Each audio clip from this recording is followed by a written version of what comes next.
The boardroom table was a mirror of polished mahogany, reflecting the three faces staring down at its surface. Mine, etched with the lines of 68 years. David Chen's, my lawyer, smooth and professionally neutral. And my son's. Kevin's. His face was a mask of impatient boredom, a look he had perfected over 28 years. The air in the room was thick, heavy with words unsaid. It felt like the moment before a storm breaks, a silence so profound you can feel it in your bones. For me, this was a point of no return. For David, it was another billable hour, another family drama to be managed with discretion. For Kevin, it was just another Tuesday, another inconvenience pulling him away from whatever held his fleeting attention that week. He thought this was about quarterly reports or a minor adjustment to his trust fund. He had no idea this was the last act of a long, painful play. He looked at me, his father, and saw a vault. He looked at my company and saw a prize to be claimed. He never once saw the heart that was slowly breaking behind it all. I cleared my throat, the small sound echoing in the stillness. "Thank you both for coming," I began, my voice steady, betraying none of the turmoil inside. "There is something we need to discuss. Something that will change the future of this family, and of Vance Holdings, forever." But to understand the weight of that silence, the cold finality in my voice, you have to understand the noise that came before it. The noise of a lifetime spent building something from nothing. My story doesn't start in a boardroom. It starts with grease under my fingernails and the smell of hot steel in a cramped garage in Northgate, Ohio. Vance Holdings wasn't born from an inheritance, it was forged. I built it with 2 hands, a $10,000 loan, and a belief that quality and integrity meant more than a fancy logo. For 40 years, I poured my life into it. I missed school plays and family dinners. I worked through nights that bled into dawns. My late wife, Eleanor, God rest her soul, she understood. She was the one who would bring me coffee at 2 a.m., her smile the fuel that kept my engine running. "You're building a legacy, Arthur," she would say. "Something for Kevin." That was the dream. A legacy for our son. Kevin was born into a world I had already built. He never knew the garage, only the corner office. He never knew the struggle, only the success. I sent him to the best schools, gave him every advantage I never had. I thought I was giving him a foundation. I realize now I was just giving him a cushion. He joined the company 5 years ago, not out of passion, but out of expectation. It was his birthright, he believed. He wore the company name like a designer label, not a badge of honor. He had a title vice president of business development, but his real job was being my son. He would stroll into the office around 10, his expensive suit looking out of place against the backdrop of hard work that surrounded him. He'd spend most of his day on his phone, taking long lunches, and treating the employees, the very people who were the lifeblood of my company, with a casual disdain that made my stomach turn. I tried to teach him. I would walk him through the factory floor, the place where it all started. The air hums with the rhythm of machinery, a symphony of productivity. I knew every man and woman on that floor by name. I knew their wives, their kids, their struggles. They weren't just employees, they were family. "Listen to that, Kevin," I'd say. "That's the sound of real work. That's the sound of our success." He would just nod, a blank look in his eyes, his gaze drifting towards the exit. He didn't see people, he saw payroll expenses. He didn't see craftsmanship, he saw outdated methods. The breaking point, or what I thought was the breaking point, came a few months ago. I was walking the floor when I heard raised voices. It was Kevin, and he was dressing down Bill Henson, our floor supervisor. Bill has been with me for 30 years. His hands are as calloused as mine used to be. He can tell you more about our machinery by its sound than any engineer could with a diagnostic tool. Kevin was yelling about a minor delay on a shipment, something that was completely out of Bill's control. "Do you have any idea how much money your incompetence is costing us?" Kevin sneered, his voice dripping with condescension. Maybe if you spent less time chatting and more time working, you'd still have a job next month. The other workers fell silent. The hum of the factory seemed to die down. All eyes were on this boy, this child in a man's suit, insulting a man who had given his life to this company. I saw the shame and anger in Bill's eyes, but he held his tongue, out of respect for me. I stepped in, my voice dangerously quiet. "That's enough, Kevin." I turned to Bill. "Bill, I apologize. Please, take your lunch break. We'll sort this out." Bill just nodded, his jaw tight, and walked away. I took Kevin to my office. The walk was silent, but I could feel the rage radiating off me. "What do you think you were doing?" I asked, closing the door behind us. "My job," he said, defiant. "Managing the staff. Someone has to hold these people accountable." "Accountable?" "Bill Henson has forgotten more about this business than you will ever know. You don't manage people by humiliating them. You lead them by earning their respect. A concept you seem utterly incapable of grasping." "Oh, here we go," he scoffed, rolling his eyes. "Another lecture from the man of the people. Dad, this isn't 1985 anymore. These aren't your old buddies. They're employees. They're replaceable." The word replaceable hung in the air between us. It was then that Maria Garcia, my chief operating officer, knocked softly and entered. She's the true heart of this company, the daughter I never had. She started as my assistant 20 years ago and worked her way up through sheer brilliance and an unparalleled work ethic. She saw the tension in the room immediately. "Arthur, Bill just wanted me to let you know the supply truck was delayed by that accident on the interstate. He's already rerouted the next phase of production. We won't lose more than an hour." She delivered the information calmly, professionally, but I could see the look she gave Kevin. It wasn't anger. It was pity.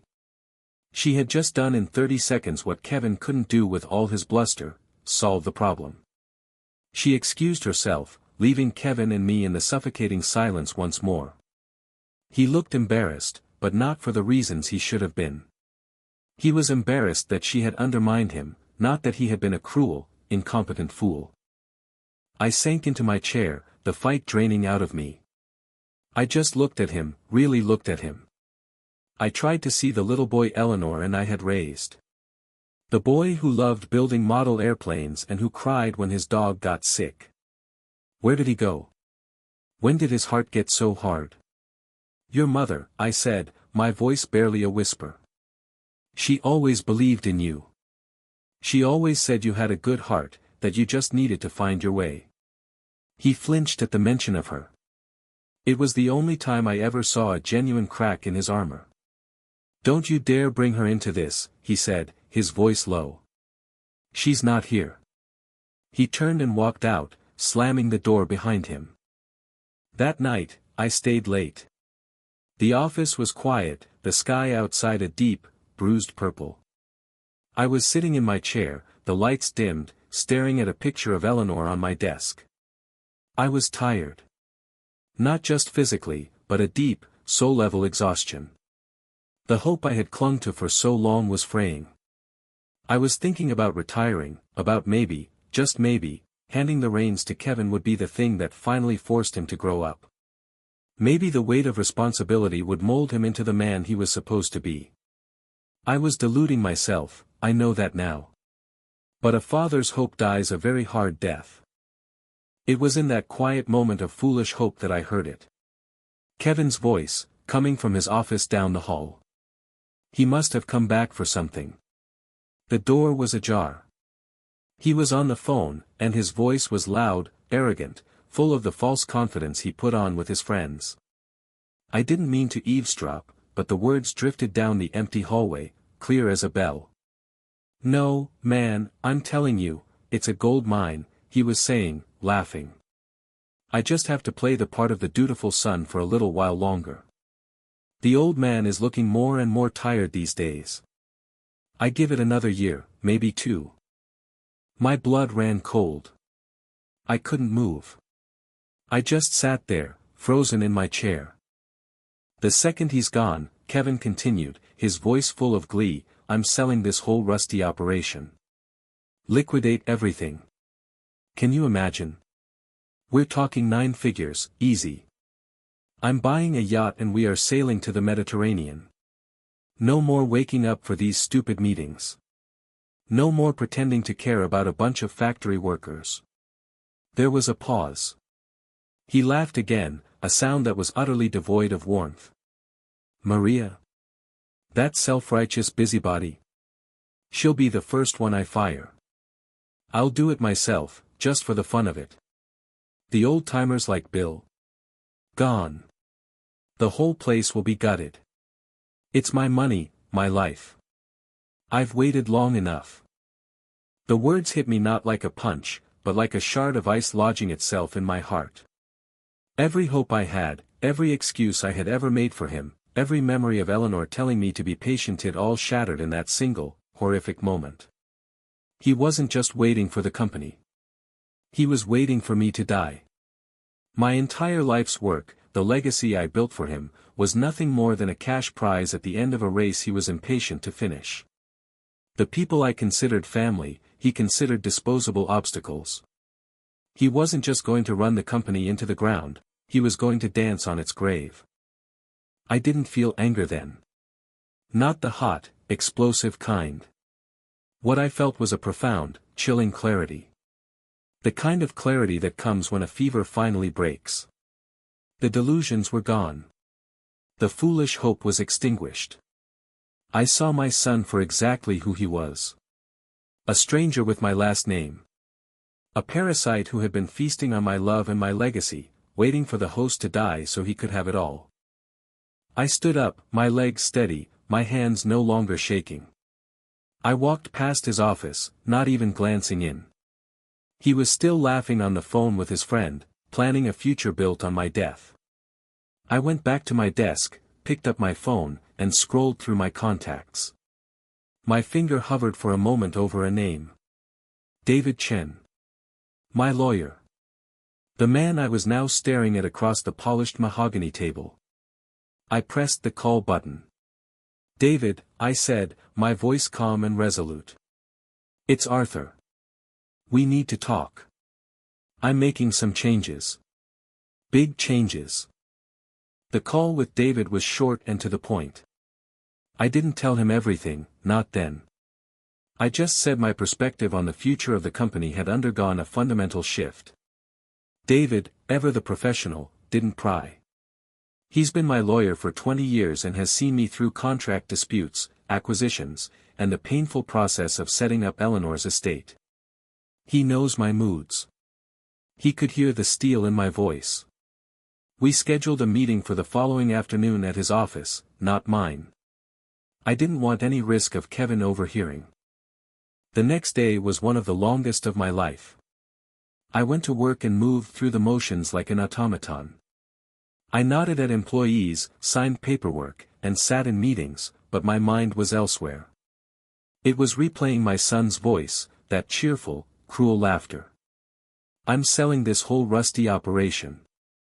Every time I looked around the factory, at the machines I'd bought with my own savings, at the faces of people who depended on this place for their livelihood, his words echoed in my head.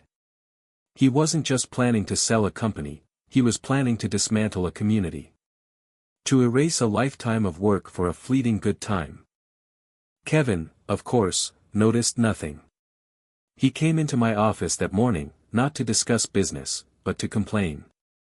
Dad, the lease is up on my car, he announced, dropping a luxury car brochure on my desk. I was thinking of an upgrade. The new German model has some incredible features.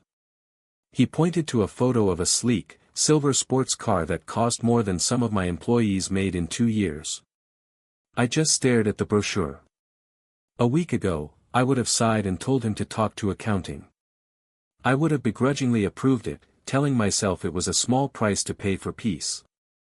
But now, all I could see was another symbol of his bottomless entitlement. We'll discuss it later, Kevin, I said, my voice flat. I'm busy. He looked momentarily surprised by my dismissal, then shrugged, grabbed the brochure, and left. The transaction was complete in his mind. He had asked, and he would receive. That's how his world had always worked. Later that afternoon, I met David at his quiet, book-lined office downtown. I laid it all out. I told him about the incident with Bill Henson. I told him about Kevin's lack of interest, his contempt for our people. And then, I told him what I had overheard. As I spoke, I watched David's expression change from professional calm to genuine shock.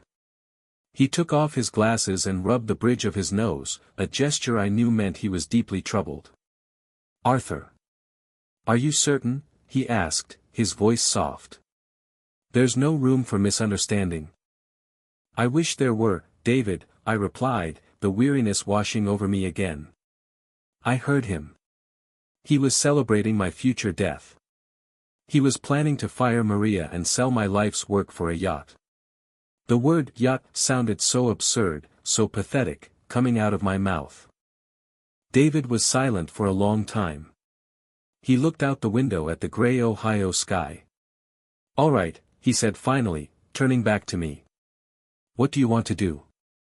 "I want to change the will. And the succession plan for the company. All of it." "To whom?" "The company. The controlling interest, the CEO position. It all goes to Maria Garcia." David's eyebrows shot up.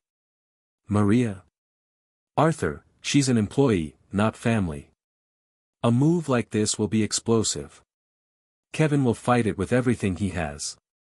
He'll claim you weren't of sound mind." "I am more of sound mind now than I have been in 10 years, I said, leaning forward. "For years, I've been blinded by a father's hope. Now I see clearly.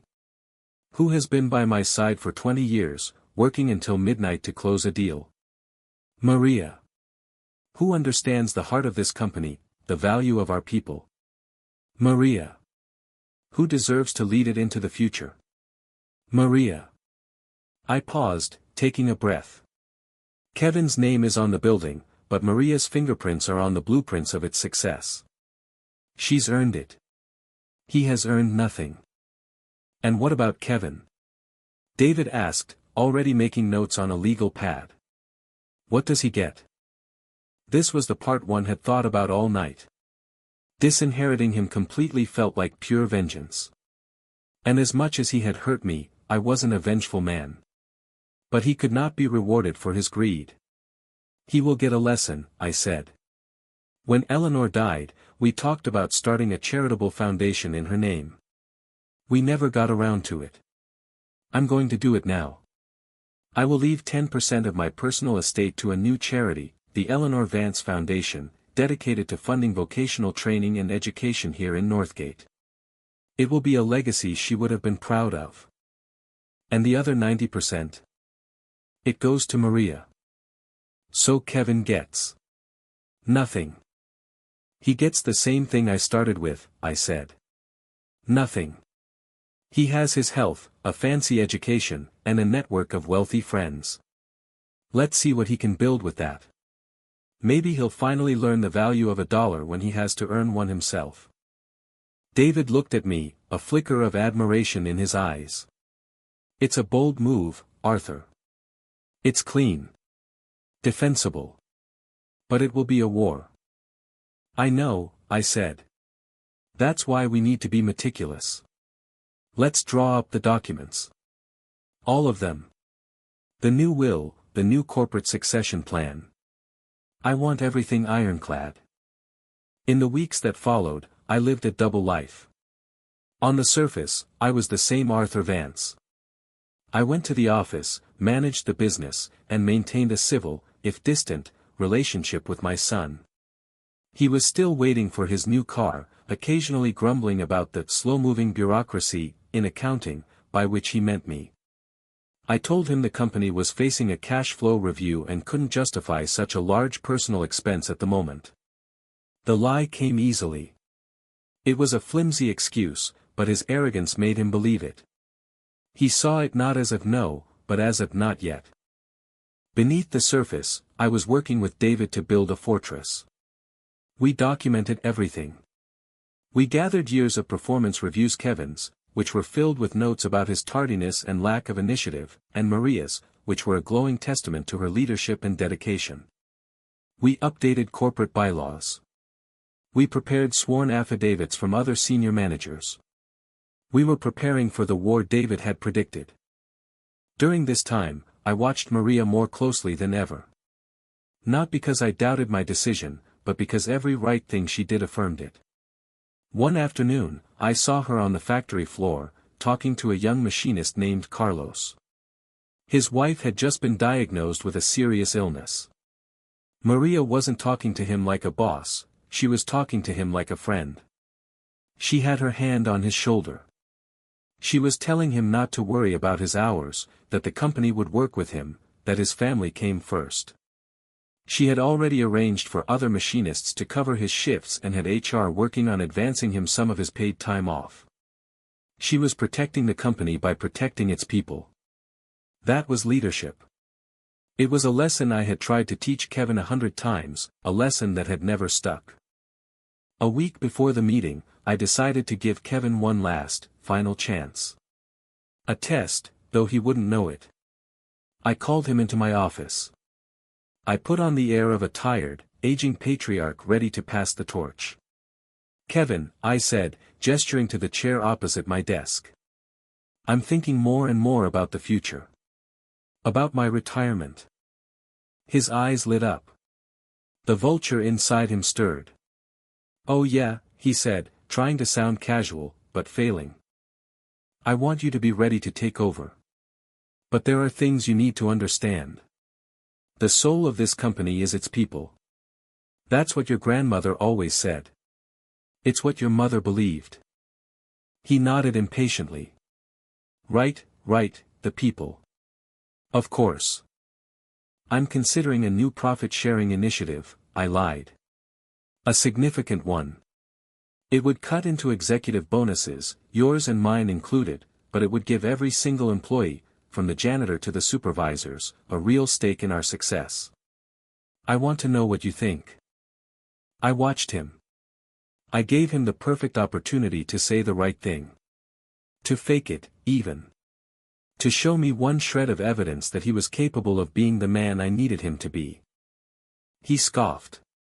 A small, dismissive sound. "Dad, with all due respect, that's a terrible idea. You want to give our money to a bunch of clock punchers? They get a paycheck. That's their stake. Our job is to maximize profit, not run a charity. If you start giving away money, they'll just expect more. It shows weakness." There it was. No hesitation. No attempt to even pretend he cared. He saw my legacy not as a community to be nurtured, but as a treasure to be hoarded. He saw kindness as weakness. He saw generosity as a financial liability. He had failed the test. The last ember of hope in my heart finally went out, leaving nothing but cold ash. "Thank you, Kevin," I said, my voice empty of all emotion. "That was very clarifying. You've given me a lot to think about." "Good," he said, standing up, smug and self-assured. "Glad I could help you see sense." He walked out of my office, confident that he had once again proven his business acumen, completely oblivious that he had just sealed his own fate. That evening, I called David. "It's done," I said. "My mind is made up. There are no more doubts. Schedule the meeting." And so he did. He called for a special meeting of the board's executive committee, which consisted of me, as chairman and CEO, and Kevin, as a primary shareholder and vice president. A formality, he called it. A meeting to discuss long-term estate planning. Kevin accepted without a second thought, probably assuming it was the day he'd finally be given a date for his coronation. The night before, I sat alone in my study, the final, notarized documents from David resting on the desk in front of me. The new will. The new corporate charter. It was all there, in black and white. My hand rested on a silver-framed photo of Eleanor. She was smiling, her eyes full of the life and warmth that had been the center of my world. "I'm sorry, my love," I whispered to the photograph. "I tried. I really tried to build the future you wanted for him. But he has your eyes, and none of your heart." A single tear traced a path down my cheek and fell onto the glass. It wasn't a tear of anger or of sadness. It was a tear of release. I was finally letting go of the son I wished I had, and accepting the son I did. I was finally choosing to protect the legacy we built together, instead of the child who would destroy it. The storm was coming. And for the first time in a long time, I was ready for it. The morning of the meeting, a heavy, gray Ohio sky hung over Northgate, threatening a rain that never seemed to come. It matched my mood perfectly. I dressed with deliberate care, choosing a dark navy suit, the kind I wore for shareholder meetings, not for a casual Tuesday. It was armor. When I walked into the kitchen, Kevin was already there, scrolling through his phone while sipping orange juice straight from the carton. He was dressed in a fashionable, slim-fit suit that looked more suited for a nightclub than a boardroom. "Morning," he grunted, not looking up. "Good morning, Kevin," I said, my voice even. I poured myself a cup of black coffee. The silence between us was nothing new, but today it felt different. It was charged, like the air before a lightning strike. He was blissfully unaware, lost in his digital world. To him, this was just another formality, another step towards the throne he believed was his. "So, what's this meeting with Old Man Chen really about?" he asked, finally looking up. "Is it about my car? Because accounting is really dragging their feet." I took a slow sip of my coffee. "It's about the future, Kevin. The long-term plan for Vance Holdings." "Right. The long-term plan," he said, a smirk playing on his lips. He thought he knew exactly what that meant. He thought it was about his future, his plan. About time. "You're not getting any younger, Dad." The casual cruelty of his words no longer stung. It was like listening to a stranger comment on the weather. "No," I said, placing my cup in the sink. "I'm not. We leave in 30 minutes. On the drive to David's office, he chattered on about his plans. Not for the company, but for the money. He talked about a friend who had invested in a tech startup, about a ski trip to Aspen, about the new club opening downtown. He was a child describing his Christmas list. I listened, my hands gripping the steering wheel, my face a stoic mask. Each word he spoke was another nail in his coffin, another justification for the path I was about to take. He wasn't just unfit to lead, he was a liability, a gaping wound in the side of everything I had built. We arrived at David's office building and rode the elevator up in silence. The moment the doors opened onto the plush carpet of the law firm's reception area, Kevin's demeanor shifted. He straightened his tie, smoothed his hair. He was putting on the serious businessman costume. The receptionist, a kind woman named Sarah who had known me for years, smiled warmly. "Good morning, Mr. Vance. Mr. Chen is ready for you." As we walked down the hall, Kevin leaned in conspiratorially. "Look, whatever this is, just get it over with. I have a lunch reservation at 1. "I'm sure we'll be done," I said. And then, we walked into the boardroom. The same room where this whole story began, only now the roles were set. David stood to greet us, his expression unreadable. And sitting at the table, a folder in front of her, was Maria Garcia. Kevin stopped dead in his tracks. His face twisted in confusion, then annoyance. "What is she doing here?" he demanded, his voice sharp. He didn't even look at her, he looked at me, as if her presence was a personal affront. "Maria is here at my request," I said calmly. "Please, have a seat, Kevin." Maria stood up, her expression professional but her eyes holding a hint of nervousness. She nodded respectfully. "Arthur." "Kevin." Kevin ignored her, throwing his briefcase onto the table and slumping into a chair. He stared daggers at her, then at me. The air was electric with his hostility. He felt ambushed, his private party crashed by a member of the staff. "Thank you all for coming," David began, taking his seat at the head of the table. He opened a thick binder in front of him. "As you know, Arthur has been contemplating the future leadership and ownership structure of Vance Holdings. He has made some decisions and wanted to present them to you both today." Kevin leaned forward, his irritation momentarily replaced by greedy anticipation. This was it. The coronation. He shot a smug look at Maria, as if to say, "You're here to witness my ascension. Take notes." "Over the past several weeks," I began, taking control of the room, "I have done a great deal of soul-searching. I've thought about what this company means. Not just its balance sheet, but its soul. I've thought about the legacy I want to leave behind." I looked directly at Kevin. "A legacy is not just about money, son. It's about values. It's about building something that lasts, something that contributes, something that honors the people who helped you build it." Kevin's eyes started to glaze over. He hated my lectures. "Dad, can we just get to the point?"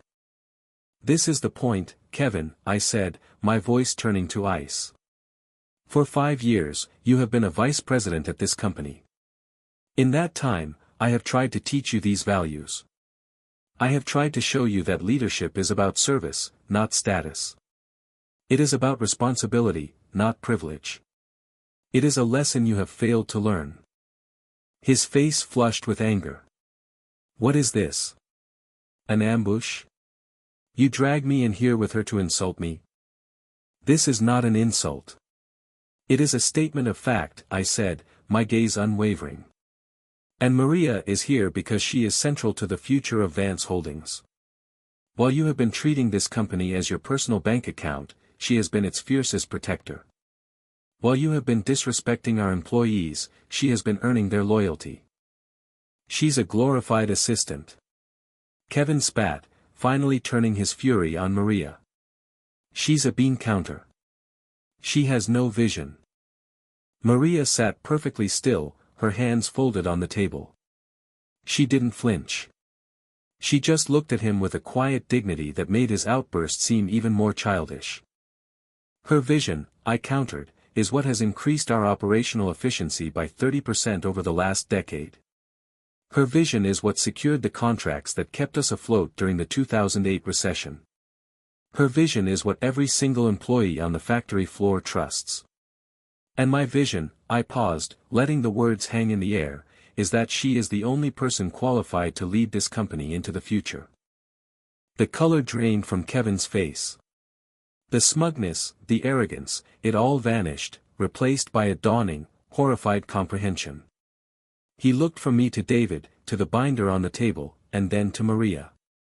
He was a trapped animal, suddenly realizing the hunter was not his friend. "What? What are you talking about?" he stammered. David cleared his throat, turning a page in the binder. "Arthur has executed a new, binding succession plan. Effective immediately, he is stepping down as CEO." Kevin's eyes widened. This was happening faster than he'd dreamed.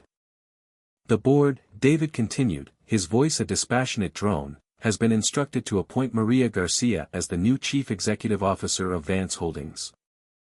The silence that followed was deafening. Kevin just stared at me, his mouth slightly agape. He looked like he had been physically struck. You can't be serious," he whispered. "This is a joke. This is some kind of sick, twisted test." "This is not a test, Kevin," I said softly. "This is the consequence of your actions. Or rather, your inaction. Your entitlement. Your greed." "Greed," he finally exploded, slamming his fist on the table. The sound made Maria jump. "This is my company. My name is on it. It's my birthright." "A name is not a qualification," I shot back, my own voice rising for the first time. "And you have no birthright. Nothing in this life is a right.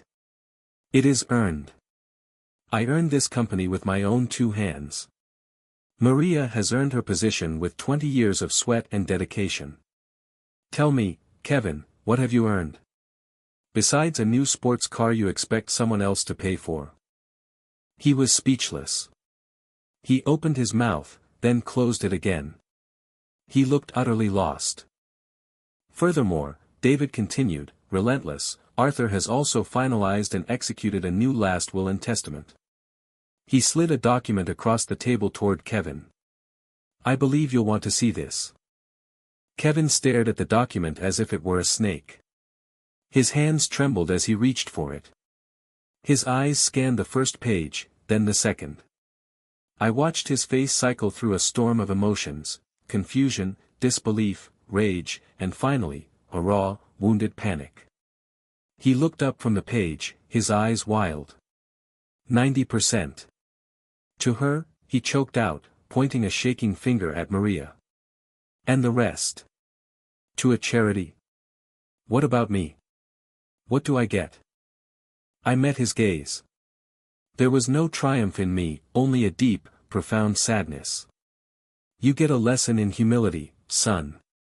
You get the opportunity to build something for yourself. You get the chance to become a man your mother would have been proud of. The mention of his mother was a spark on gasoline.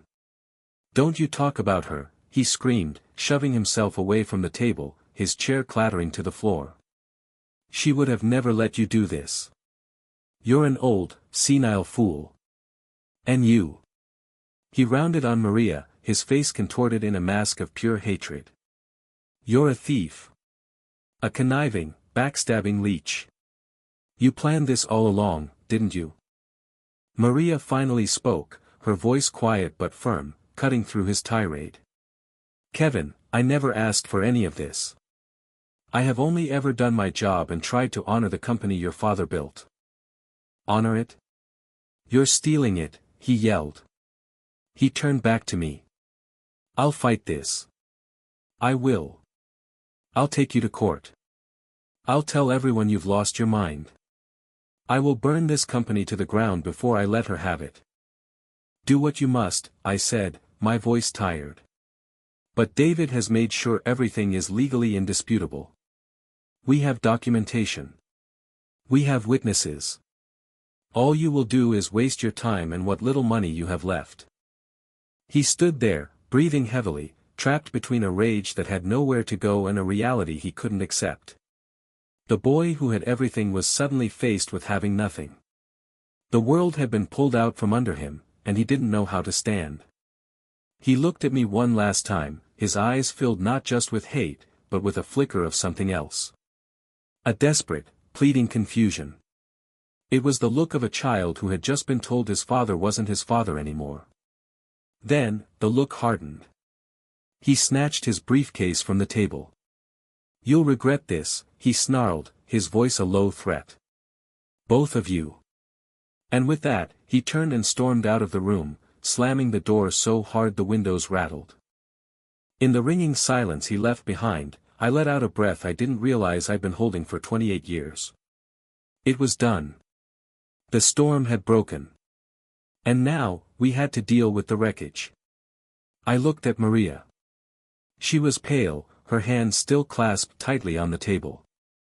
She looked at me, her eyes wide with the enormity of what had just happened. Arthur, she whispered. I don't know what to say. You don't have to say anything, I said, a faint, weary smile touching my lips. Just get ready to work. The real work starts now, CEO Garcia.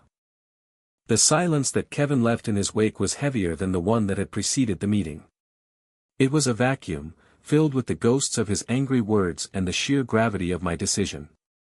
David Chen, ever the professional, began tidying his papers, giving Maria and me a moment. He was creating a small pocket of normalcy in a room that had just become a battlefield. I looked at Maria. She was still staring at the door Kevin had slammed, as if she could still see the afterimage of his rage. The title CEO Garcia hung in the air between us. It was real, it was legally binding, but it felt like a costume she hadn't yet tried on. Arthur, she finally said, her voice barely above a whisper. Are you sure about this? About me? The confidence she carried in her operational role had vanished, replaced by a raw, human vulnerability. She wasn't questioning her ability to do the job, she was questioning her right to have it. I have never been more sure of anything in my life, Maria, I said, my voice gentle but firm. I didn't do this to Kevin. I did this for the company. For the legacy. For the people like Bill Henson and Carlos and the dozens of others you look out for every single day. I chose the best person for the job. It's that simple. She looked down at her hands, then back at me. But his birthright. He's your son. Being my son is an accident of biology, I replied, a sad truth settling in my own heart. Running this company is a responsibility. He sees it as a prize. You see it as a trust. That is the difference. The only difference that matters. David cleared his throat, sensing it was time to move from the emotional to the practical. Maria, there will be some immediate legal and administrative steps. We need to formally announce the transition to the board and senior management. Arthur and I have prepared a statement. We need to control the narrative before Kevin starts his own. He slid a folder across the table to her. This contains all the relevant documentation, a transition timeline, and a communications plan. Maria took the folder, her hands moving with a new, deliberate purpose. As she opened it and began to read, I could see the shift. The COO, the problem solver, was re-emerging. The shock was beginning to recede, replaced by the focus that had made her so indispensable to me for 2 decades. The announcement, she said, looking up. When? Tomorrow morning, I said. First thing. I'll call a meeting with the senior team. I'll make the announcement myself. I will make it clear that this is my decision, and you have my unequivocal support. No one will be allowed to question your authority. She nodded, her jaw set. And Kevin? What do you expect him to do? I expect him to be true to his word, I said grimly. I expect him to try and burn it all down. He will call board members. He will spread rumors. He may even try to go to the press. He will try to paint me as senile and you as a manipulative usurper. Can he succeed? She asked, her gaze direct. No, David answered for me, his voice confident. Legally, he has no ground to stand on. The corporate documents are ironclad, and Arthur's medical evaluations are current and clear. He can make noise, he can be a nuisance, but he cannot reverse this. The real challenge won't be in the courtroom, it will be in the court of opinion, within the company itself. He was right. Kevin's power wasn't legal, it was emotional. He could sow seeds of doubt, create divisions, and poison the morale I had spent a lifetime building. Then that's where we'll fight him, Maria said, her voice regaining its strength. Not with lawyers, but with leadership. The best way to prove Kevin wrong is to run this company better than it has ever been run before. In that moment, any lingering shadow of a doubt I might have had was gone. I hadn't just chosen a competent manager, I had chosen a true leader. She wasn't shrinking from the challenge, she was rising to meet it. We spent the next hour with David, going over the plan. We scheduled the meeting. We drafted the internal memo. We prepared for the storm. By the time we left David's office, the gray sky had finally broken, and a steady, cleansing rain was falling over Northgate. It felt fitting. A washing away of the old. I drove Maria back to the company headquarters. The car ride was quiet, but it was a comfortable, collaborative silence. I'll need to go home, pack a few things, I said as we pulled into my parking space, the one that would soon be hers. I won't be staying at the house with Kevin. She looked at me, her expression full of concern. Where will you go? I have a small apartment I keep near my old fishing lodge an hour north of here. It's quiet. It'll be good for me. But I'm not disappearing. I'll be available for you, for anything you need. Consider me a consultant with a single client. I gave her a small smile. The first order of business for you as CEO should be to put the old man out to pasture. She smiled back, a genuine, warm smile that reached her eyes. I think my first order of business will be to thank him. When I got home, the house was eerily silent. Kevin's expensive car was gone from the driveway. Inside, it was as if a tornado had passed through his bedroom. The door was wide open, drawers were pulled out, clothes were strewn across the floor. He had packed in a fury and left. A part of me, the father part that I couldn't seem to kill, felt a pang of worry. Where had he gone? Was he all right? But the larger, more pragmatic part of me felt a sense of relief.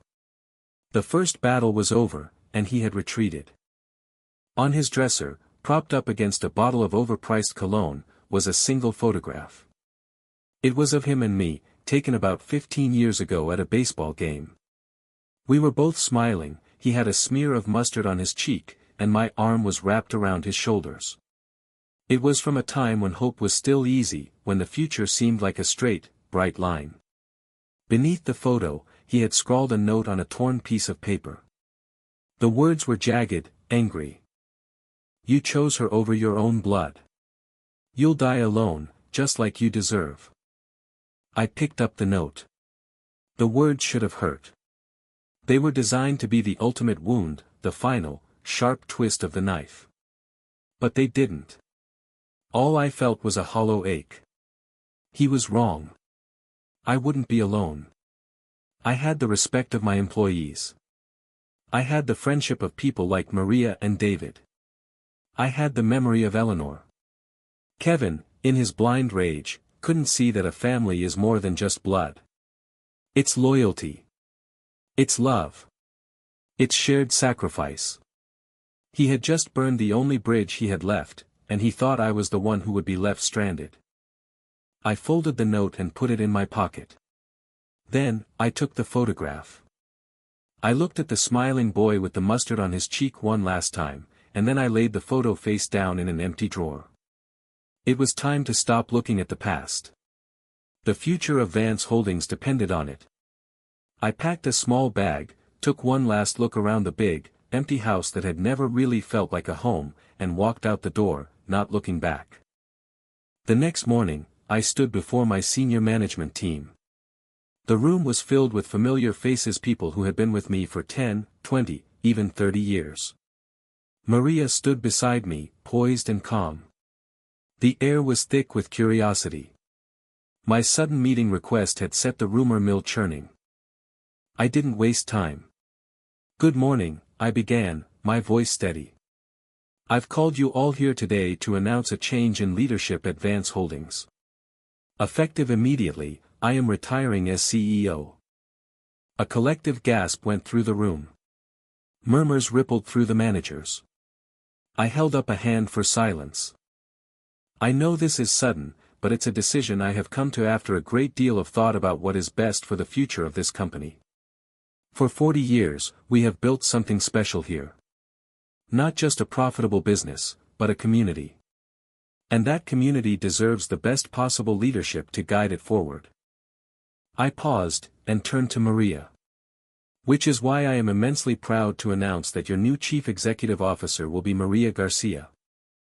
If the first announcement caused a gasp, this one caused an earthquake. The room erupted in a flurry of whispers and shocked glances. All eyes darted from me to Maria and back again. They were stunned. But as I looked around the room, I saw something else, too. In the eyes of Bill Henson, the floor supervisor, I saw a flicker of respect. From the head of HR, a woman Maria had worked with closely, a slow, approving nod. They were surprised, yes, but not displeased. They knew her. They trusted her. I know this is unconventional, I continued, my voice cutting through the noise. But Maria has earned this position. Her dedication, her intelligence, and her commitment to the values that define us are unparalleled. She has my complete and total confidence, and she must have yours as well. This was my decision, and mine alone. Vance Holdings is in the best possible hands. Then, as expected, a hand went up. It was Tom Jenkins, the head of sales. Tom was a good salesman, but he was also a political animal. He had always been friendly with Kevin. "Arthur," he began, his tone carefully neutral. "This is unexpected." "What about Kevin?" "We all assumed." "Kevin will no longer be with the company," I stated, leaving no room for debate. "My son is pursuing other opportunities. The future of Vance Holdings is right here, in this room, under the leadership of CEO Garcia." The finality in my voice shut down any further questions. The message was clear: the king is gone, long live the queen. Get on board, or get out of the way. I said a few more words, about my gratitude for their years of service, and then I formally turned the floor over to Maria. It was her moment. She stepped forward, and a hush fell over the room. She wasn't the fiery, charismatic speaker that some leaders are. That wasn't her style. Her strength was quiet, solid, and undeniable. "Thank you, Arthur," she said, her voice clear and strong. "I am humbled and honored by the trust you've placed in me. I know this is a surprise to many of you. And I know I have very big shoes to fill." She looked around the room, making eye contact with each person. "I don't intend to be Arthur Vance. I can't be. What I can be is a leader who will honor the legacy he built. My door will always be open. My priority will be the same as it has always been: the health of this company and the well-being of its people. We have a lot of work to do. And I'm ready to get started." It wasn't a speech full of grand promises or soaring rhetoric. It was simple. It was direct. It was honest.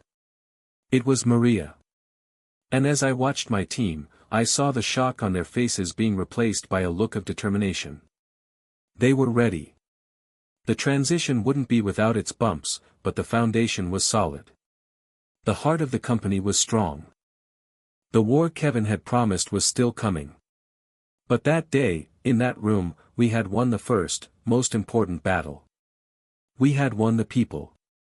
The days following the announcement were a strange mixture of calm and chaos. The calm came from within the walls of Vance Holdings.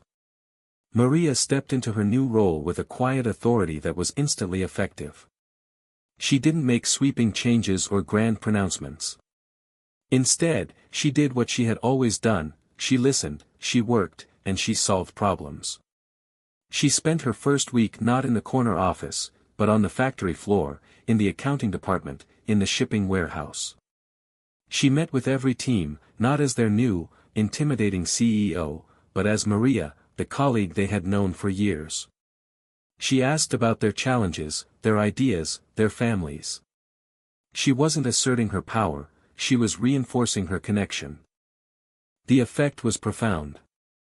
The initial shock of my departure and Kevin's ousting quickly gave way to a sense of stability, and even optimism.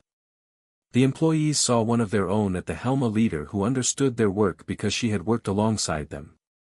The narrative Kevin might have tried to spin, that of a conniving outsider stealing the company, died before it could even take root. How could anyone call Maria an outsider? She was the company's heart. The chaos, predictably, came from Kevin. He began his campaign of disruption almost immediately. The first volley was a series of furious phone calls to the few board members he considered his allies, holdovers from an older era.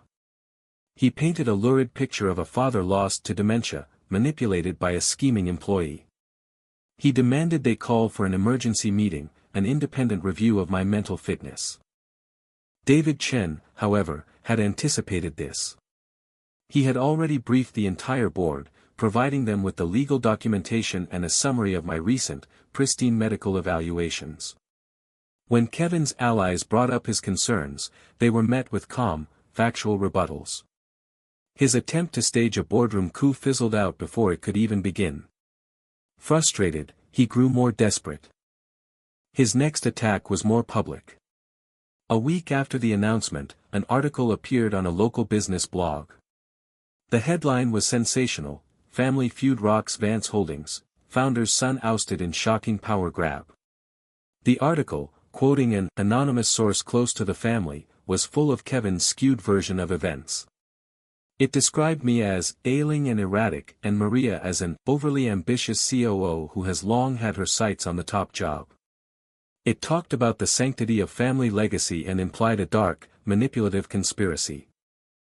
I was at my quiet apartment an hour north of the city when David called to tell me about it. It started, he said, his voice weary. The mudslinging. Let him, I said, looking out my window at the calm, gray lake. Anyone who knows me, or knows Maria, will see it for the fiction it is. The business community might not, David warned. Rumors like this can affect credit lines, supplier confidence. Maria will handle it, I said, my faith in her absolute. And she did. She didn't issue an angry denial or get into a public spat. She called an all-hands meeting at the factory. Standing on a small platform on the factory floor, with the hum of the machinery as her backdrop, she addressed the article head-on.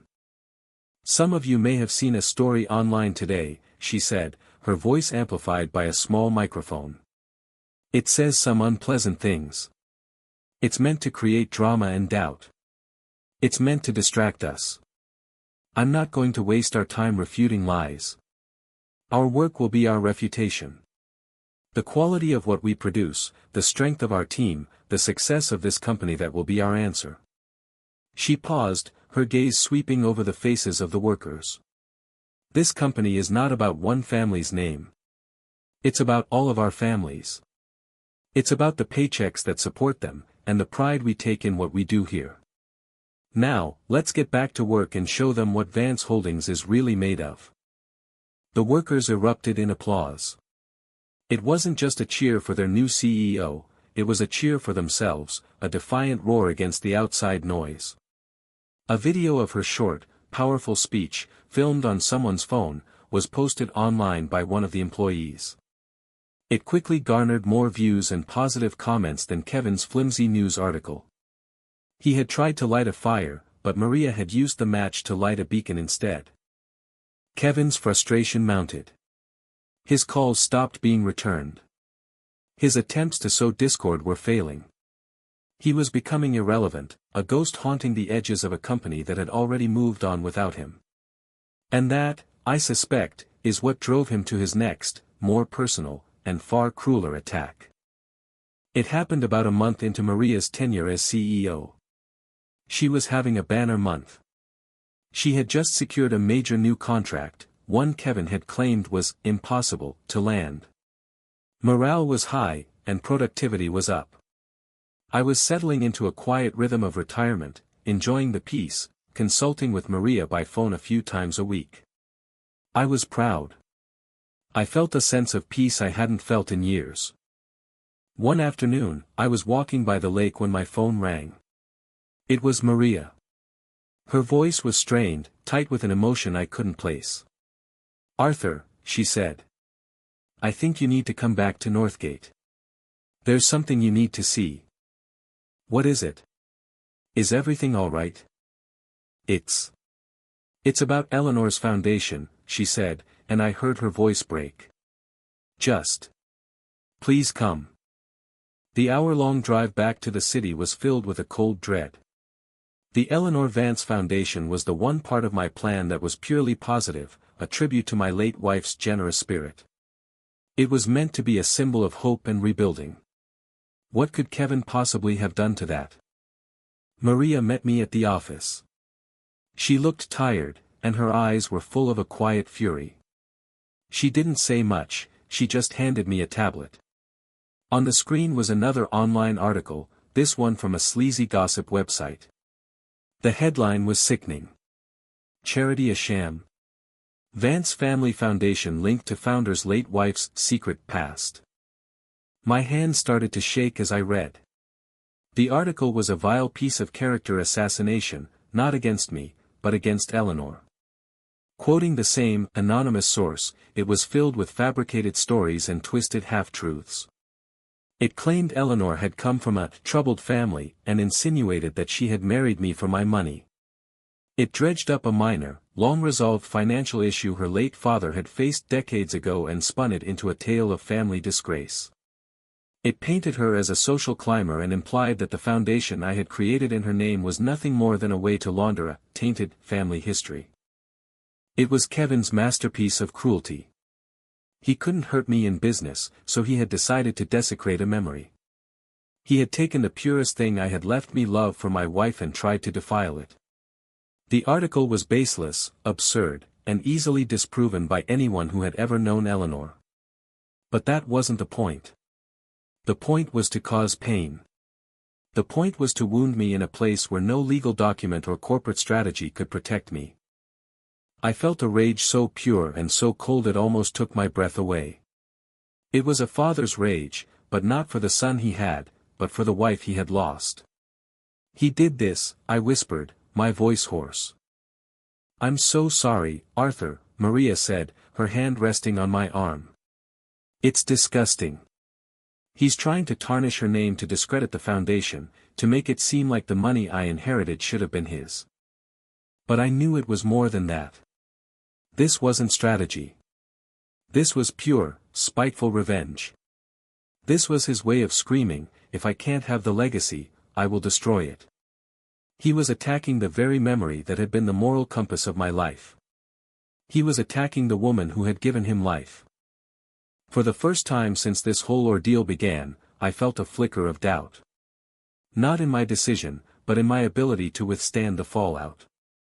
He had found the one line I thought even he wouldn't cross. He had weaponized my grief.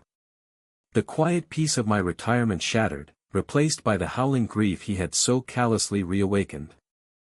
I looked at Maria, at the fierce loyalty in her eyes. I looked around the office, the heart of the company Eleanor had always supported. And I knew I couldn't let him win. Not this. This wasn't about business anymore. This was about honor. He wants a war, Maria, I said, my voice hardening. He has made this about my wife. Now he's going to get one. I pulled out my phone and called David Chen. David, I said, my voice devoid of any warmth.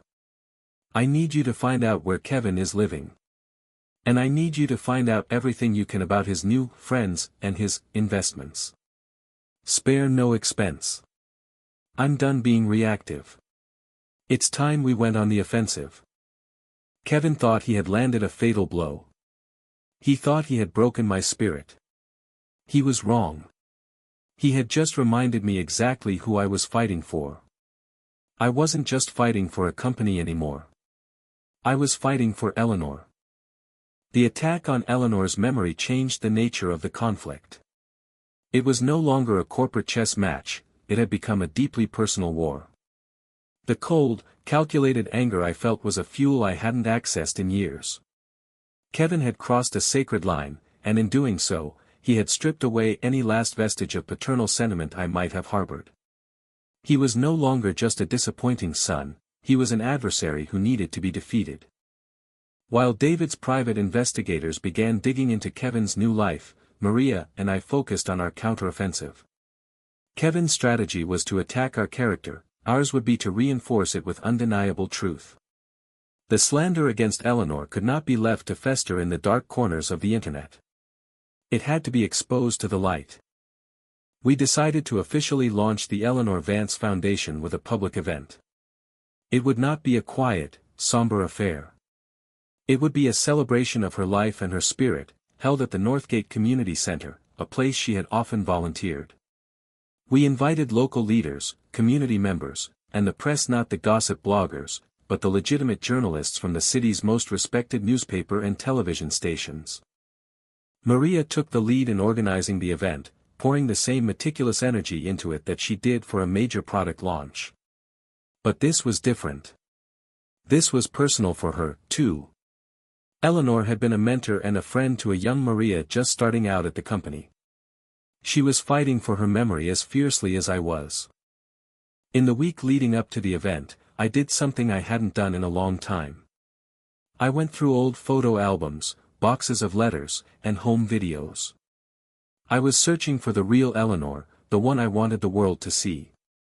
The woman laughing as she tried to teach a clumsy, young Kevin how to ride a bike. The woman serving meals at the local soup kitchen on Thanksgiving. The woman whose handwritten notes of encouragement were tucked into the books I read. Each memory was a painful, beautiful reminder of what we had lost, and what Kevin was trying to tarnish.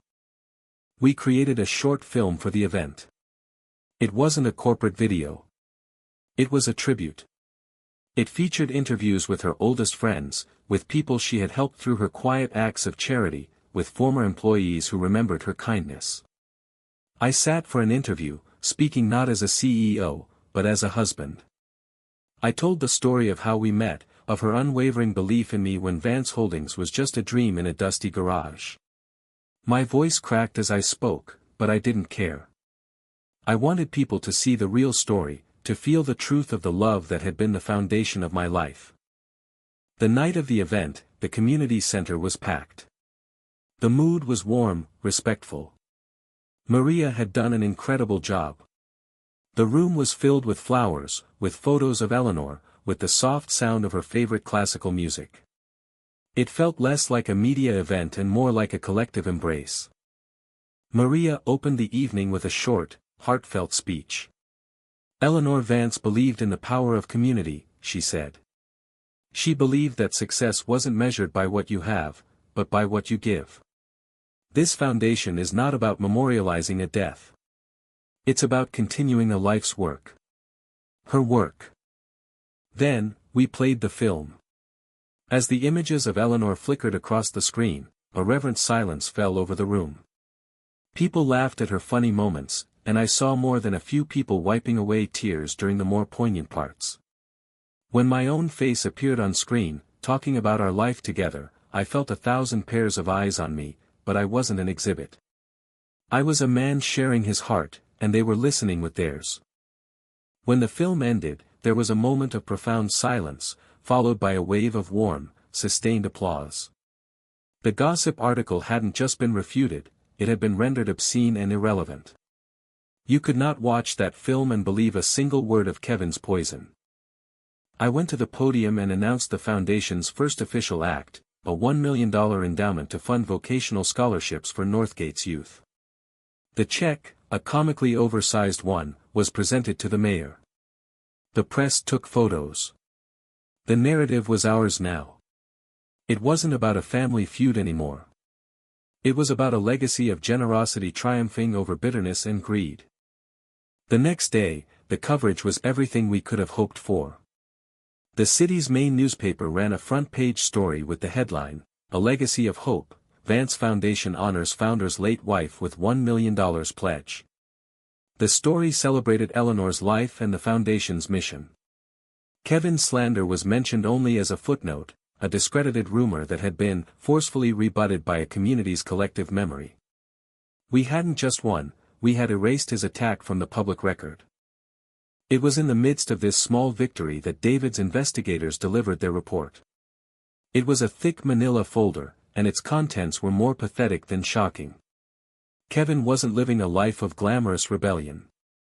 He had rented an overpriced, generic condominium downtown, funded by the rapid liquidation of the stocks and bonds I had given him over the years. He wasn't making shrewd investments, he was being fleeced. The tech startup his friend had roped him into was a shell company, a classic scam that had already burned through a significant portion of his cash. He was spending his days at expensive restaurants, trying to impress a new crowd of shallow, fair-weather friends who were more interested in his dwindling bank account than his company. The report contained photos of him looking bloated and unhappy, trying to project an air of carefree wealth that his eyes betrayed. He wasn't a wolf, plotting a brilliant revenge. He was a lost, foolish boy, burning through his safety net with breathtaking speed. But there was one detail in the report that caught my eye. Kevin had taken a particular interest in a man named Marcus Thorne. Thorne was a notoriously shady business broker with a reputation for hostile takeovers and asset stripping. He was a corporate vulture, the kind of man I had spent my entire career avoiding. According to the report, Kevin had met with him several times. What is he doing with a man like Thorne? I asked David over the phone. My guess? David said. He's desperate. He's run through most of his liquid assets. He can't touch his trust fund. I made sure of that. He still holds a non-controlling block of Vance Holdings stock, about 10% of the company. It's his last real asset. The pieces clicked into place. My blood ran cold. He's not going to sell it on the open market, I said, thinking aloud. He's going to sell his entire block of shares to Thorne. Exactly, David confirmed. It wouldn't give Thorne a controlling interest, but it would make him the second largest shareholder after Maria. It would give him a seat on the board. It would give a wolf a key to the henhouse. Thorne could disrupt operations, file nuisance lawsuits, demand audits. He could bleed Maria dry, trying to force a sale. This was Kevin's endgame. This was his scorched earth policy. If he couldn't have the company, he would infect it with a cancer. He would hand a man famous for dismantling companies a tool to do just that to his own family's legacy. He wasn't just trying to burn it down anymore, he was hiring a professional arsonist. The sheer, self-destructive nihilism of it was staggering. To get his revenge on me and Maria, he was willing to destroy the last piece of his own wealth and security. He was willing to let a predator like Thorne chew up the company that bore his own name. Maria needs to know, I said, my voice grim. I called her and laid it all out. She listened silently, her breathing steady. When I was done, she didn't panic. She didn't despair. I heard the steely resolve in her voice. All right, she said. So we have a new problem. How do we stop him? Thorne won't be cheap, I reasoned. And he'll only buy the shares if he smells blood in the water. If he thinks the company is weak, that he can get it at a discount and break it up for a quick profit. So, Maria said, her mind already working, we have to show him that we are anything but weak. We have to show him that Vance Holdings is stronger and more profitable than ever. We have to make the price so high that even he won't want to pay it. And we have to show him that if he does get in, he won't be facing a frightened board, he'll be facing a fortress. This was the final battle. It wasn't about public opinion or family drama anymore. It was a high-stakes corporate showdown. Kevin had brought a monster to our door. Now, we had to find a way to slam it shut in his face. The Chow Trophy climax was upon us. And it would all culminate in a final, desperate move that would determine the fate of Vance Holdings once and for all. The threat of Marcus Thorne was a shadow looming over us, a promise of a protracted and ugly war. We couldn't let it get that far. A fight with Thorne, even one we could eventually win, would drain the company's resources, distract from Maria's leadership, and poison the positive momentum she had so carefully built. We had to end this not with a war, but with a single, decisive blow. We had to preempt Kevin's move. Our strategy, born from that grim phone call, was twofold. First, as Maria had said, we had to project unassailable strength. Maria went into overdrive. She accelerated the rollout of a new product line, pushed her sales team to close pending deals, and implemented a series of efficiency improvements that almost immediately boosted the company's profit margins. She was working tirelessly, showing the financial world that Vance Holdings under her leadership was not just stable, but thriving. It was a message to the market, and specifically to Marcus Thorne, this is not a wounded animal. This is a fortress. If you want in, you will pay a premium. The second part of the strategy was mine. It was riskier. It required me to step out of my quiet retirement and back into the fray. It required me to face my son one last time. With David's help, I initiated a formal stock buyback offer. It was an official corporate action, offering to buy a certain number of shares from existing shareholders at a fixed, generous price, a price slightly above the company's current market value. The offer was open to all shareholders, but it was designed with only one in mind, Kevin. It was a final, golden parachute. A last chance for him to walk away with a significant amount of money and a shred of dignity, without destroying the company in the process. It was an olive branch, but it was also a trap. David drafted the offer and we sent it out. And then, we waited. For 2 weeks, there was silence. I imagined Kevin, holed up in his condo, the offer sitting on his table. I could picture the war inside him. His greed would be telling him to take the money. It was a fortune, a clean exit. But his pride, his burning, hateful pride, would be screaming at him not to give me the satisfaction. His desire for revenge was wrestling with his instinct for self-preservation. During this time, I saw an article about Thorn Capital acquiring a small manufacturing firm in Illinois. They had bought it, broken it up, and sold its assets within 3 months, leaving over 200 people unemployed. The article was a chilling reminder of what was at stake. Thorn was not a builder, he was a demolitions expert. Finally, the call came. It wasn't from Kevin's lawyer. It was from Kevin himself. His voice on the phone was cold, brittle. "I want to meet," he said, no preamble, no greeting. "There's nothing to meet about, Kevin. The offer is clear." "I'm not talking about the offer," he snapped. "I'm talking about my shares. I have another buyer. A much more motivated one. But I thought, out of courtesy, I would give you and your puppet CEO one last chance to make a counteroffer. In person." It was a bluff. He was trying to start a bidding war, to play us against Thorn to drive up the price. He was trying to regain control. "Fine," I said. "My office. Tomorrow at 10. I said "my office" out of instinct, but it was Maria's office now. The location was symbolic. This meeting would happen on her territory. The next morning felt like a replay of our last meeting, but the stakes were even higher. I sat with Maria and David in the CEO's office. The room felt different under her command. It was neater, more organized. A large whiteboard on one wall was covered in strategic plans and production timelines. It was a room focused on the future. When Kevin arrived, he looked different. The smug confidence was gone, replaced by a tense, haggard energy. He had lost weight, and there were dark circles under his eyes. His expensive suit seemed to hang off him. The life of reckless spending and paranoid plotting was taking its toll. He didn't look like a wolf, he looked like a cornered fox.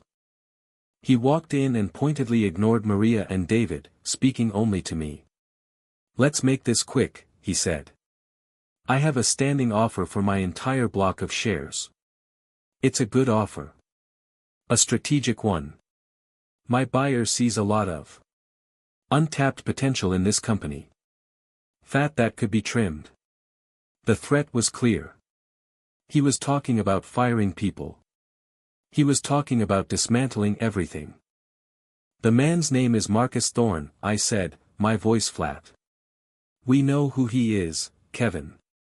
And we know what he does. The question is, do you?" Kevin flinched, surprised that I knew the name. "He's a businessman," he said, recovering quickly. "He sees value where you see sentiment. He sees scrap metal where I see a community," I countered. "He sees a quick profit where I see a life's work. You are willing to sell your family's name, your mother's legacy, to a man who will burn it to the ground, just to spite me. This is about business," he shouted, his voice cracking. "It's the best offer I have." "It's not your only offer," Maria said, speaking for the first time. Her voice was calm, controlled, and full of an authority that Kevin could not dismiss. He turned to her, startled. "The company has made you a very generous offer, Kevin. One that enriches you without destroying the lives of the 300 people who work here. You should take it." "I don't take advice from the help," he sneered, but the insult lacked its usual bite. It sounded pathetic. "Then don't take it as advice," she said, leaning forward. "Take it as a warning. You think Marcus Thorn is your partner? He will chew you up and spit you out before the ink is dry. A man like that has no allies, only targets. And right now, he's targeting us, using you as his key. But he will fail. This company is stronger than you think. And we will fight him. She stood up and walked to the window, looking down at the factory floor below. You know, your father told me that the sound of that factory is the sound of success. For a long time, I thought he meant the sound of money. But I was wrong. It's the sound of purpose. Of people working together, building something. It's a sound you've never learned to appreciate. She turned back to face him. So here is our final offer. It's the same one that's on the table. We are not getting into a bidding war with you. You can accept the buyback, walk away a very wealthy man, and we will all move on with our lives.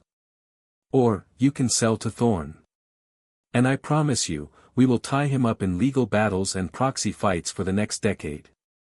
We will make his investment so toxic and so unprofitable he will curse the day he ever heard the name Vance. We will bleed him out. And in the process, the value of your shares, which he will have bought, will plummet to nothing. You will have destroyed your last asset for a revenge you won't even get to enjoy. She laid it all out. A clear, stark choice. Our generous offer on one side, and mutual assured destruction on the other. Kevin was silent. He looked from Maria's resolute face to my unyielding one. He looked at David Chen, who simply nodded, confirming the legal reality of Maria's threat. The walls were closing in. He had no more moves. His grand, spiteful plan had crumbled into dust. The bravado drained out of him, replaced by a raw, desperate vulnerability. "Why are you doing this?" he whispered, his question directed at me. It wasn't about the company anymore. It was about us. Father and son. I'm your son. Your only child. How could you choose her? Choose strangers. Over me. And there it was. The wounded heart of the matter. Behind all the greed and the entitlement and the hate, there was a little boy who felt abandoned. I stood up and walked to him. For the first time, I didn't see the arrogant man who had plotted my demise. I saw the confused child in the photograph, the one with mustard on his cheek. My anger evaporated, leaving only a vast, aching sadness. "I never chose them over you, Kevin," I said, my voice softer than it had been in months. "I chose the person you could have been. The man your mother and I raised you to be. The one who understood duty, and honor, and kindness. That man would have cherished this company. That man would have protected these people. That man would never, ever have threatened to sell his mother's legacy to a man like Marcus Thorne." I put my hand on his shoulder. He flinched, but didn't pull away. I have spent years hoping that man would show up. I waited. And I waited. But he never came. "I am not punishing you, son. I am protecting everything you have refused to." Tears welled in his eyes. Not tears of rage, but of defeat. Of a deep, profound loss. He had lost his inheritance, yes.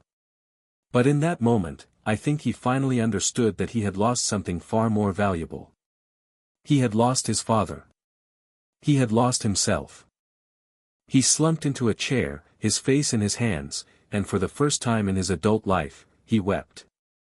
He sobbed like a child, a gut-wrenching sound that filled the sterile office with a lifetime of pain and disappointment. Maria and David quietly looked away, giving us the illusion of privacy. I just stood there, my hand on his shaking shoulder, feeling not triumph, but the hollow sorrow of a victory that felt exactly like a defeat. The war was over. We had won. Vance Holdings was safe. But the cost was the very soul of my son, a price no father should ever have to pay. The sound of Kevin's sobbing was the sound of a dam breaking. Decades of resentment, entitlement, and a deep, buried insecurity came pouring out in that opulent CEO's office. There were no winners in that room. Only survivors of a long, painful family war. Maria, David, and I stood in a respectful silence, bearing witness not to a corporate surrender, but to a human unraveling. I let him cry. There were no words I could offer that would fix the chasm between us.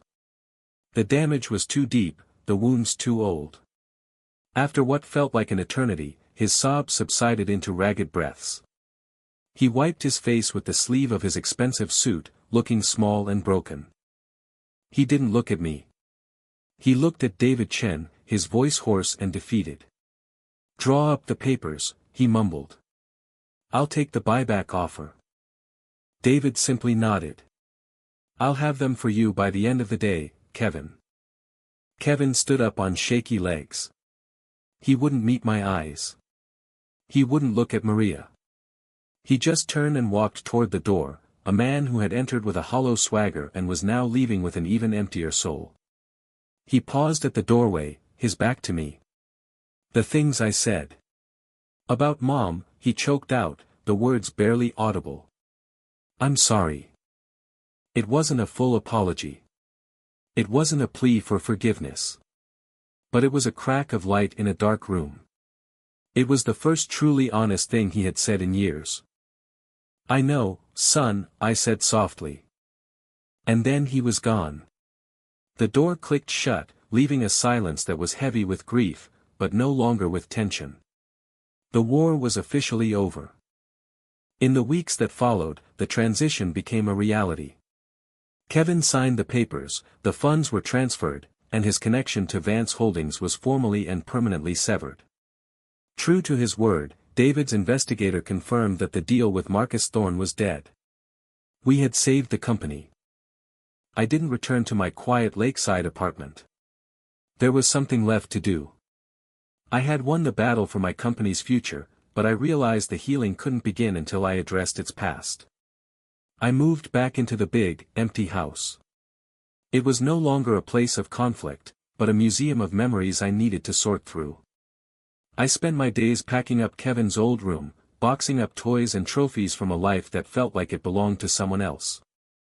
In doing so, I found myself unpacking my own role in the tragedy. I had given my son everything except the one thing he truly needed, the struggle. I had built a fortress of wealth to protect him from the world, but in the process, I had imprisoned his spirit. I had denied him the gift of earning his own success, of feeling the profound satisfaction of building something with his own two hands. My legacy was a monument he felt crushed by, not inspired by. I had failed him, just as he had failed me.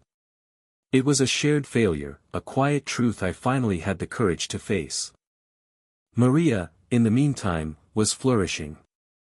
Freed from the shadow of the conflict, she led with a grace and confidence that inspired everyone. She wasn't just my replacement, she was an evolution. She honored the company's traditions of quality and integrity, but she brought a newfound focus on innovation and employee well-being. She implemented a company-wide profit-sharing plan, the very idea Kevin had scoffed at, and tied it to performance. Productivity soared. The factory floor, which had always hummed with the sound of work, now also buzzed with the energy of ownership. The employees weren't just working for Vance Holdings, they were Vance Holdings. The Eleanor Vance Foundation also blossomed. With the controversy behind it, it became a beloved local institution. I took a more active role, sitting on the board, reading scholarship applications from bright, ambitious kids who reminded me of a younger version of myself. I found a new purpose, not in building a company, but in building futures. I was honoring Eleanor's memory in the most meaningful way possible, by giving others the opportunities her son had taken for granted. I didn't hear from Kevin for almost a year. His name became a whisper of the past. I heard through the grapevine that he had left Ohio, moved somewhere out west. I hoped he was all right, but I didn't reach out. The space between us was a wound that needed time to heal on its own. Then, one cool autumn afternoon, a letter arrived. The envelope was plain, the postmark from a small town in Colorado I'd never heard of. My hands trembled slightly as I recognized the handwriting. I opened it. It was a single page, written not in the angry, jagged script of his last note, but in a careful, deliberate hand. "Dad," it began. "I don't know if you'll ever read this, but I have to write it anyway. There isn't a day that goes by that I don't think about that last meeting. I think about how much I hated you in that moment. And I think about how right you were. For the first few months after I left, I did exactly what you probably thought I would. I wasted a lot of money. I felt sorry for myself. I blamed you for everything. I was miserable, chasing a happiness that money couldn't buy. Then the money started to run out. Faster than I thought. The friends disappeared. And for the first time in my life, I was alone. And I was scared. I had to get a job. Not a VP job. A real job. I'm working as a carpenter's apprentice here. I build things. With my hands. It's hard work. My back hurts at the end of the day, and my hands are covered in calluses. The other day, my boss, a man named Sam, told me I'd done a good job on a frame we were building. He clapped me on the shoulder and said, "You're a good builder, kid." And I felt something. A pride I have never felt before. It wasn't given to me. It wasn't my birthright. I earned it. For the first time, I think I understand what you were always trying to tell me. I'm not asking for your forgiveness. I don't deserve it. And I'm not asking for anything else. I just wanted you to know that the lesson you gave me, as hard as it was, is finally starting to sink in. I am trying to build something for myself. It's small, and it's not a legacy, but it's mine. Maybe one day, it will be something I can be proud to show you. Kevin. Tears streamed down my face as I read the letter. They were not tears of sorrow or of victory. They were tears of hope. The hollow ache in my heart, the one I had carried for so long, began to fill with a quiet, fragile warmth. He had found his garage. He had found the grease under his fingernails and the satisfaction of a hard day's work. My son, the one I thought I had lost forever, was finally starting his journey. I folded the letter and placed it on my desk, next to the silver-framed photograph of Eleanor. I picked up the photo and smiled at her. "He's going to be okay, my love," I whispered. "Our son is finally going to be okay." The legacy I had spent my life building wasn't just a company made of steel and concrete. It wasn't the number on a balance sheet or a name on a building. The true legacy was this. A painful, messy, beautiful second chance. A son finding his own way. A father finding peace. And the enduring belief that it is never too late to rebuild.